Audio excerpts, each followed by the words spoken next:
presentation.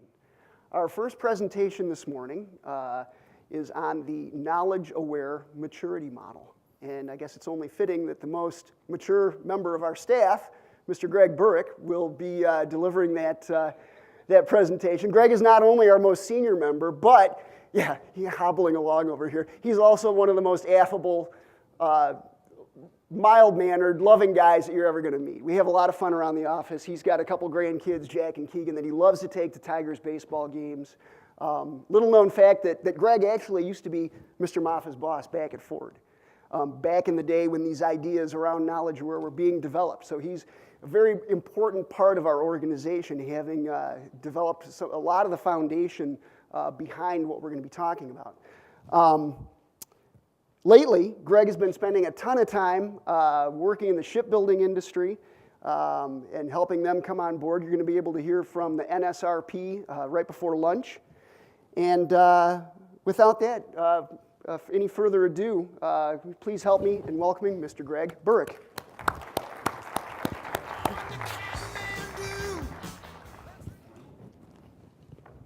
Do you want the lavalier? Are you going to wander around? Do you want the lavalier? Yeah.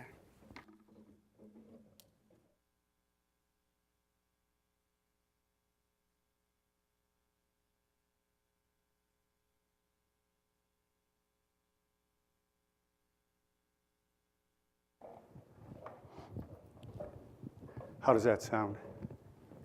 Good. Well, thanks, Jeff, for that very kind introduction. Although I'm not sure I like to think of myself as being that mature. But coincidentally, as Jeff mentioned, I like to talk about maturity and specifically the knowledge-aware maturity model. Where's the controls for this?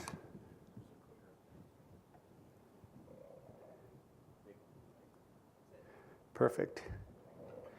So I'm sure most of you are familiar with the concept of maturity models, but just in case, it's basically an instrument that's used by organizations to monitor their progress in terms of achieving optimization, institutionalization of particular processes or discipline.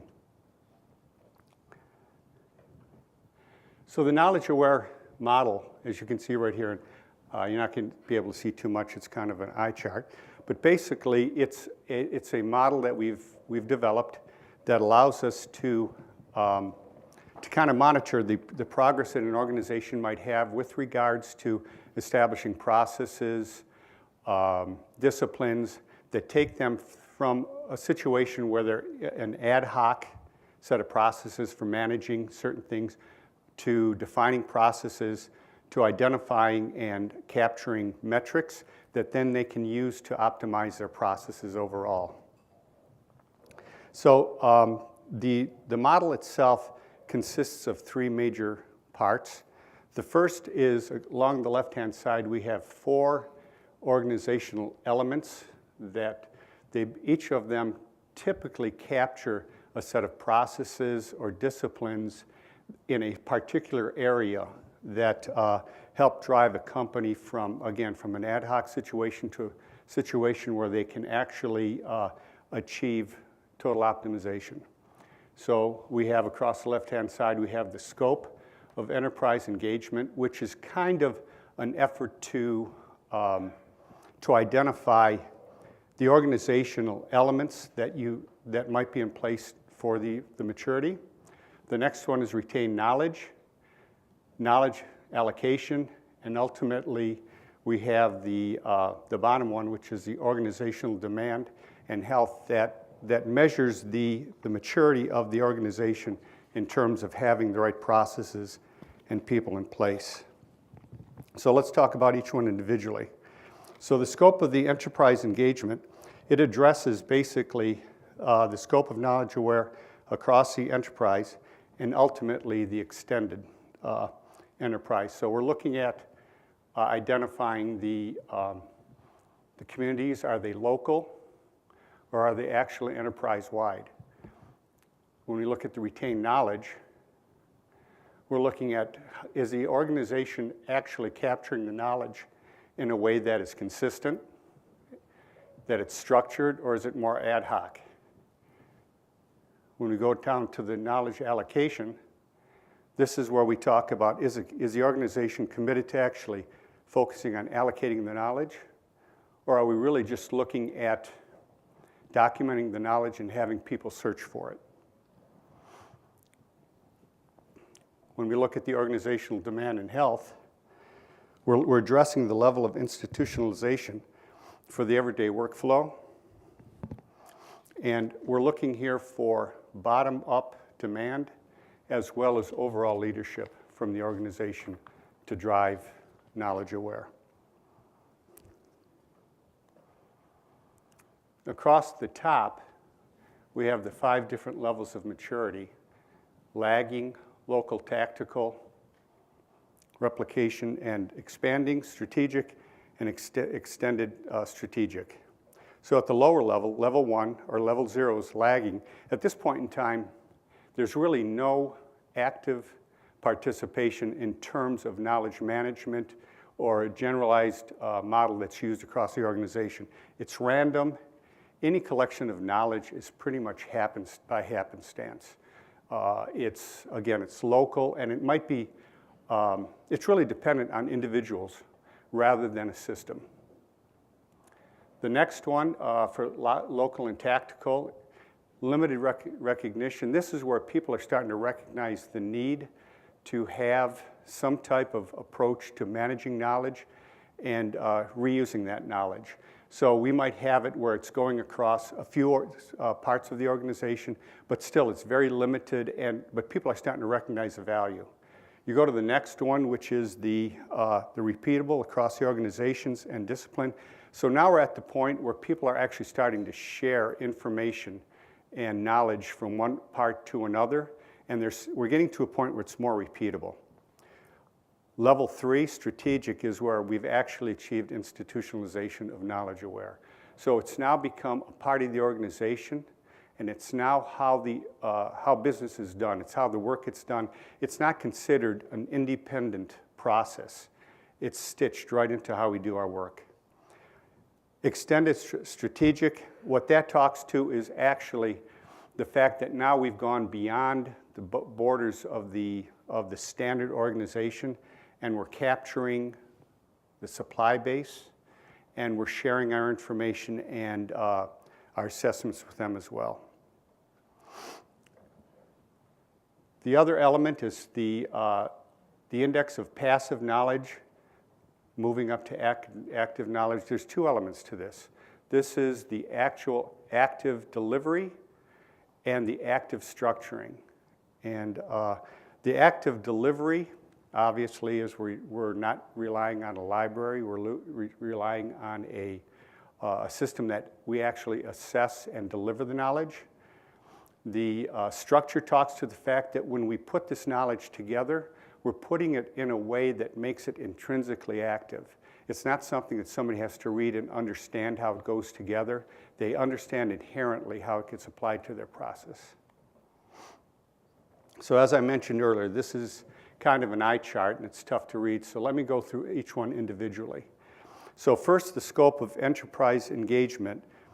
At the lower end, there's really no formal communities. We use the concept of communities of practice as a way to gauge progress in an organization along this particular organization element. We use the term community of practice, but really it's any type of recognition that you need a group of individuals or experts that are working together to manage some element of the knowledge. So again, at the lower end, it's lagging. There's really no communities of practice.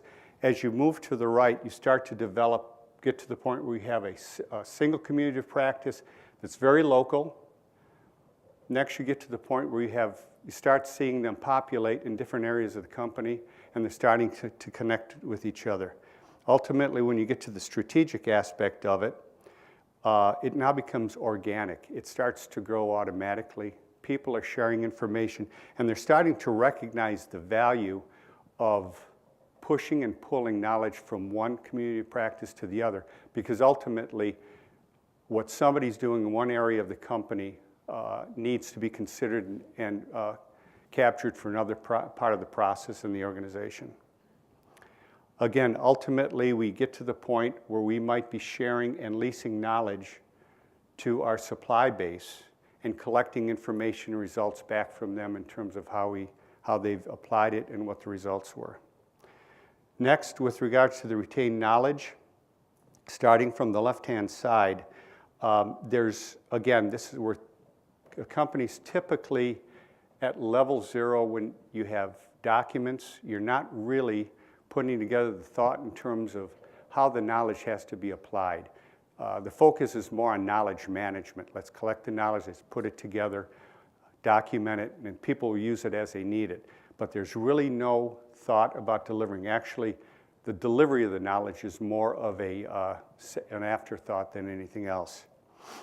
At the local and tactical level, people start to recognize that there's some value in terms of taking that knowledge and migrating it into active packets or a template that provides a consistency and precision, so as it's applied, people really know how to use it and apply it, and it allows people to also capture more information back because there's a consistency there.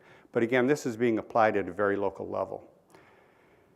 The next one is, we say, replicating and expanding. At this point in time, the users are actually starting to feed the information into the K-Packs. So as the processes are running, we're building new K-Packs, new active pieces of knowledge that are going to be applied, as opposed to the level 1, where we've pretty much just focused on taking existing knowledge and putting into knowledge packets. Level 3 is strategic. This is at the point where the communities of practice are, again, they're connected, and we look at these knowledge of packets as a single source of knowledge. It's a gold standard that's applied. So you have one version that's being used in all your processes across the organization, and again, you get the feedback to continue to strengthen those. Finally, at the strategic and the extended strategic, these knowledge packets start to get exchanged with the supply base, and their experiences and assessments are then brought back to help improve our retained knowledge. At the next level, the knowledge allocation, again, at the local level, it's limited, or there's really no allocation. We're still just kind of thinking in terms of people as people. If you build it, people will use it. It's documented. There's no real thought in terms of delivering it into the processes. At the local and tactical level, we start to organize and put these assessments together, and the knowledge packets are now being used and delivered more into the process. At level 2, the assessments, they become more integrated, so it's now becoming a key workflow element. It's part of all the workflows within the organization, and we're now using measurables to bring back and improve not only the knowledge allocation, but also the retained knowledge. Strategically, we get to the point where assessments are now really embedded into the overall workflow of the company. So anything we're doing, we have an assessment, it's being driven by these assessments, and we're able to capture the knowledge and measure the vitality of the knowledge packets so that we continue to have continuous improvement. At the extended strategic level, we've optimized it for our reactions or our interactions with the supply base, and this allows our experts, both internal and external to the company, to focus more on innovation rather than replication or repeating processes. Finally, the organizational demand and health. This talks to basically to the core of how is the organization dealing with this. So we have, at the lower level, since really there's no activity or movement with the knowledge aware, you really don't have any commitment to it either at the leadership arena or at the local arena.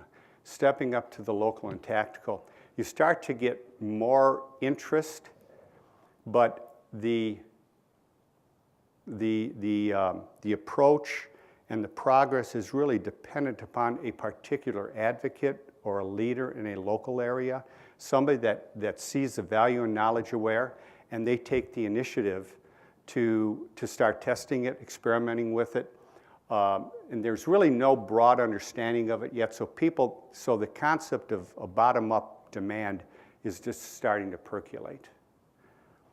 At the replicating and expanding area, people are starting to see the value of knowledge aware in other organizations or other parts of the organization. So as a result, there's a ground-up demand, a bottom-up demand that's starting to overtake the need for leadership. Leadership is always valuable, but you get to the point where as Jeff likes to say, the virtuous cycle takes over, and it just starts to roll and build. You get that flywheel moving, and it starts to build momentum. Finally, at the strategic level, the engine's running.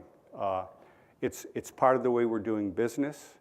We're not thinking of knowledge aware as a separate entity or as a different type of process. It's actually in everything we do. And at the extended level, the benefits of this are that it's being shared with the supply base. You're impacting the supply base's ability to improve.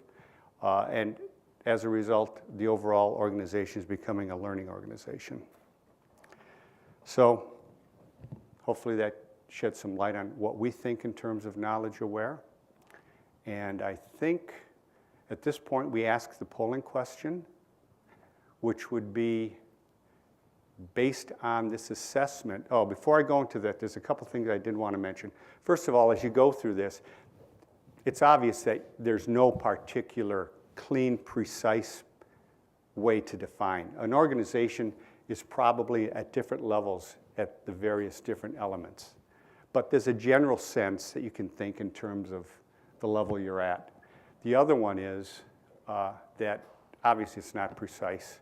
It's very subjective, but it gives you an ability to look at where you're headed and how to improve your processes.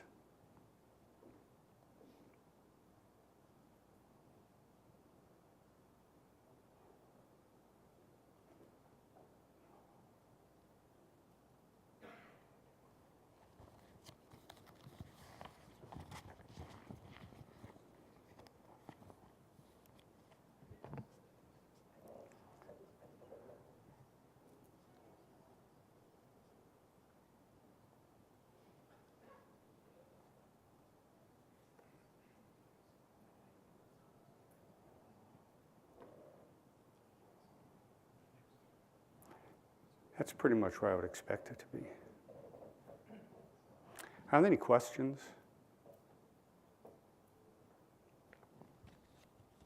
Yes. So when you're looking at implementing a knowledge-aware maturity model, what's the progression of time? How long do you think it takes an organization to move from, we're all at saying, or 50% of us saying are at a level 1. If we're looking at how long does it take before we could be at a level 2? A lot of it depends on the organization itself and how prepared it is, right? My personal opinion is I don't think you ever achieve that. I think it's a vision that you continue to drive for. I think you can get critical mass again, depending on the size of the organization, you can get at a critical mass in, I would say, 4, 5 to 7 years. But it takes commitment, and it takes people to recognize the benefits of what's happening. Any other questions?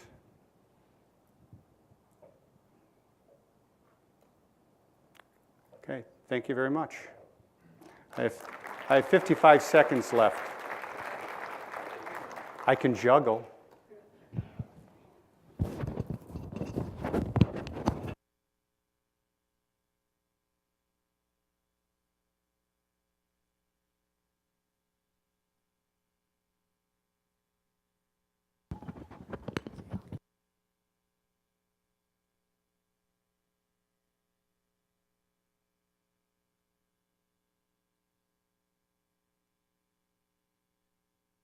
Okay, thank you, Greg. We'll have a copy of the maturity model posted up on the website after the conference so that anybody who's interested to download it can access it.